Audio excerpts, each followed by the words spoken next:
I'm here with Lance Bradshaw, who is the winner in the seniors division of the trading card game competition for this weekend. And Lance, we just want to talk about mainly your deck. You chose to use for this tournament, you chose to use a Primal Kyogre deck. We've seen this occasionally. Listeners may remember that we posted an article on the PokePress blog a couple months ago about the statesperson who made top 4, but you made it all the way. First of all, why did you choose Primal Kyogre? My friend, I was basically going to play a 60-card mirror of him, and he chose to play Kyogre, so I just played Kyogre. Oh, okay. So that's the only reason. I guess you must have liked something about it, though. One thing I wanted to mention, though, is you do have your Primal Kyogre. You have Suicune, which we'll talk about a lot. That was very crucial in the finals. And you have a couple of one-offs. First off, you have the Team Plasma Kyurem in there. What's that for, and how does that help the deck? It's really for the Night March matchup. It can snipe Joltix off the bench really well. Absolutely. That makes perfect sense. Definitely a good use for that card. All right. And then another one-off you have the Delta Plus Articuno. This is a little bit of an odd card. You said it helped you out in one of your matches. Which one was that? I was playing against Virgin, round 3, and he was playing Eevee to go into Leafeon. And I really didn't have a way to knock anything out, but he benched the Eevee, and I was able to snipe it for my last 2 prizes. Yeah, Articuno is kind of a tricky card to play, though. Which attack do you usually use on there? I don't know if I used the first attack all day. I think I only attacked with it twice, and I used the second attack both times. Which is very flippy, because you have to flip coins to see how much damage you do. Is there any way you sort of mitigate that, or do you just kind of have to hope that you get enough heads? I usually didn't use it unless I only needed 1 heads, which you almost always get, so...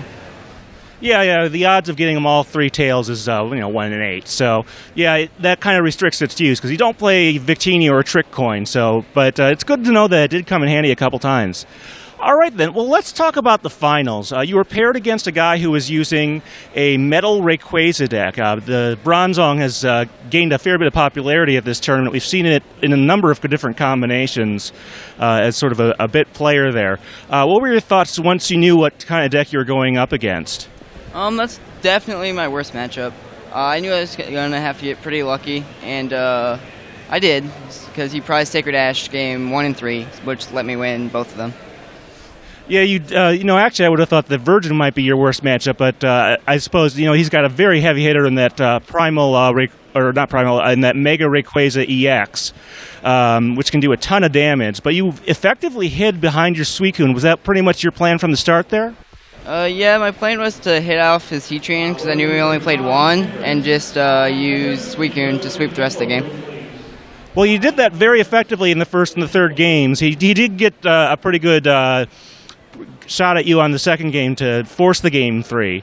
All right, well, if you were to use this deck again, anything you might change in it? You did win, but of course you should never stand pat. You should always try to improve things.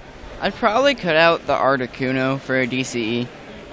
Yeah, the Articuno, like I said, it did help you in those couple games, but overall it sounds like it didn't make all that much of a difference in the grand scheme of things. All right, well, obviously next month is Worlds in Boston. Do you have any thoughts, either for yourself or for the audience now that you're going to be going to that next month? Well, I have a day 1 bye right now, so that's pretty good. But anything can really happen in Pokemon, so we'll see. Yeah, absolutely. Having that, with your high finish here, you have more than enough championship points to get you to day 2. But of course, once that happens, you're just going to have to fight for a victory there, just like everyone else. All right. Well, thank you very much, Lance. This has been Stephen Reich from the Indiana Convention Center in Indianapolis, Indiana, at the Pokemon Trading Card and Video Game U.S. Nationals 2015.